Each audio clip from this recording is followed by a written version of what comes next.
Hello everybody, this is Farmhouse the Canadian Gamer, and I'm taking a look at Heathcliff, the Fast and the Furriest on the Wii. Wow, where's Heathcliff been that all of a sudden he's surfacing now on the Wii?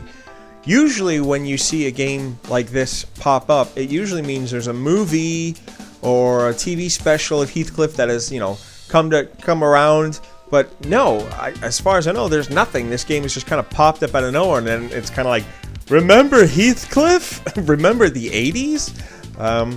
Anyways, let's check out the game. So I'm going to press A. You can use the Wii remote on its side, but I am not going to do that because for this particular racing game, using the motion controls is suicide.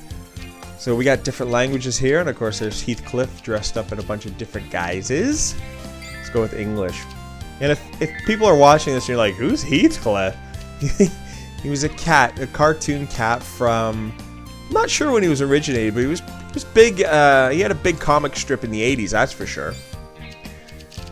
Okay, so we're at the main menu. We got profile, story mode, race mode, specials, high scores. Okay, so race mode is just if you want to do, I believe if you want to do like multiplayer, but everything is locked up until you unlock it in the story mode. So we're gonna have to do the story mode, because as you can see here, I'm not sure, I believe there is 4 worlds and 4 races in each world, I do believe. That's how it works. So we're gonna jump into world 1. And I'm gonna go on easy, because I've played this game once before just to kind of see how things went, and it's not that easy. So we're going to skip the cutscene, because all you really need to know about this epic storyline is some pissed off kitty from outer space has kidnapped Heathcliff's girlfriend, and in order to get her back, he's got to win a bunch of races. Wow, that is an epic storyline. And that's pretty much it.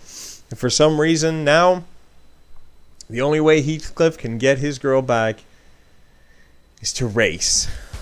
So, here we go. The first area is Heathcliff's hometown. And what it is everything kind of looks the same. Look at that. Look at that baseball diamond. That is like Nintendo. Alright, let's just jump. Let's not look at this anymore because it looks pretty bad. The backgrounds in this game are absolutely atrocious. Okay, so there I am. I'm in the middle, and I don't believe the car has wheels because it kind of feels like you're hovering.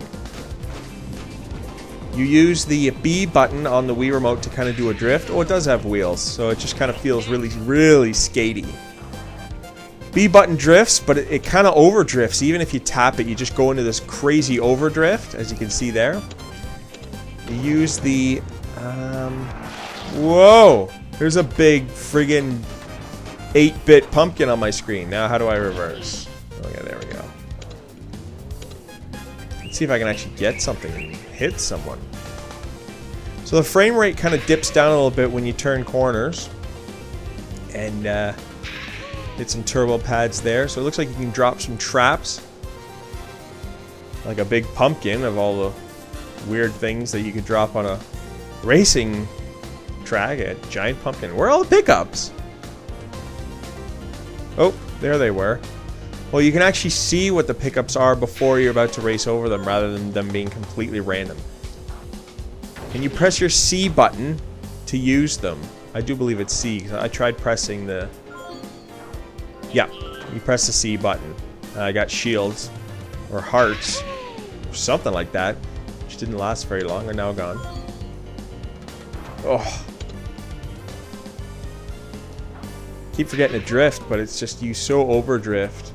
See if I can get actually close enough to someone to hit them. This just plays some like Geno Beat music. I guess you're supposed to wipe out other cars using Geno Beat music. I really don't know.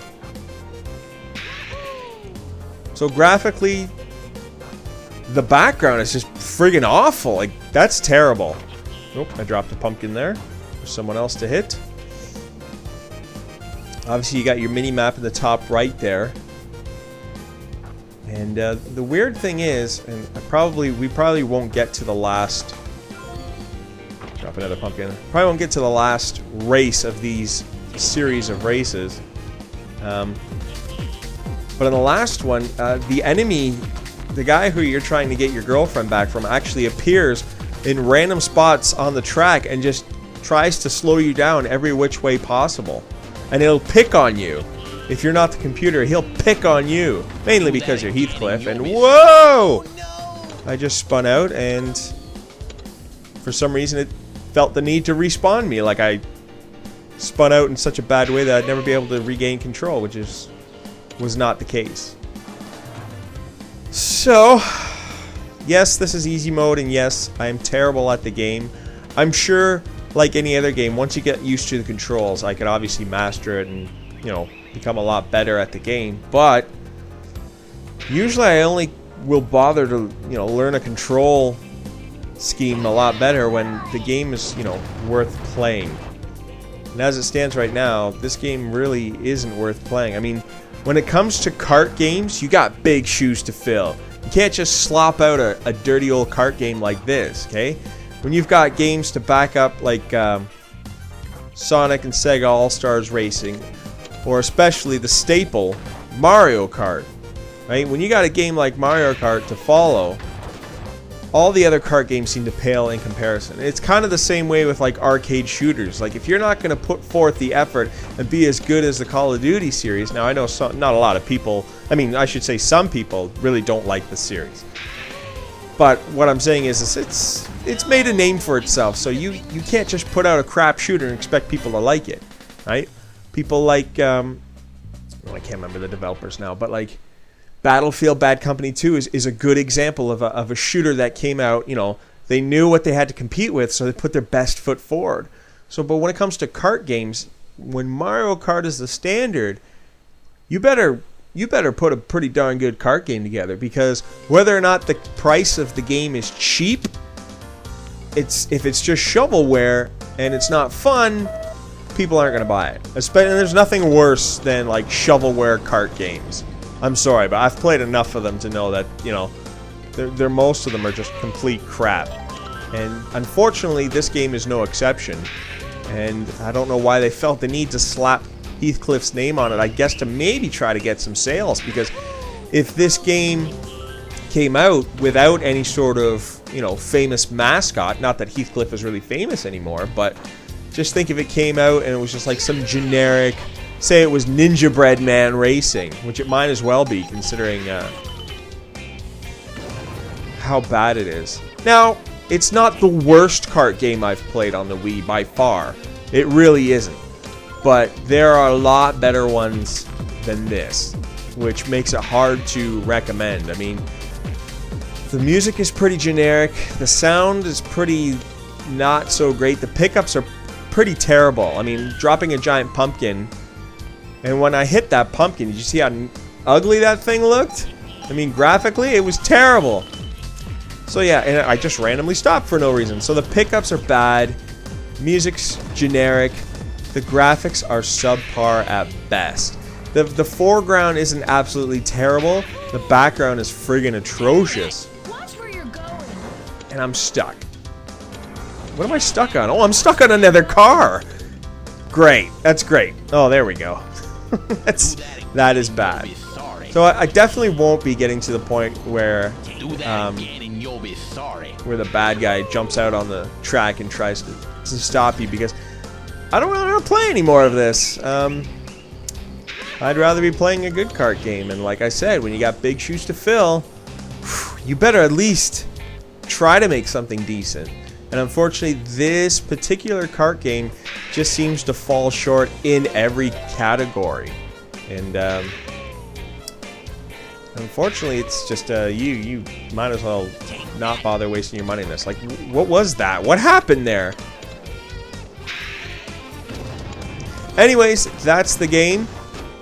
Consider this video not so much as a review as it is a warning. Don't waste your money. Just don't. It's not good. Games like this don't deserve to be bought. They should have put a... I want to say a little more effort. No, they should have put a ton more effort into this. But with like I said, with kart games like Sega All-Star Racing and of course Mario Kart, there's no reason to buy this game. So that's it. We're at, we're only at lap 12. Finally, I'm on the last lap. And as you can see, all the laps look the same for each world. Or all the courses look the same for each world. So really, you've got 4 different environments with 16 tracks. So not that good. Anyway, that's it. That is Heathcliff, the Fast and the Furriest for Farmhouse the Canadian Gamer. Cheers. Oh, the drifting is terrible.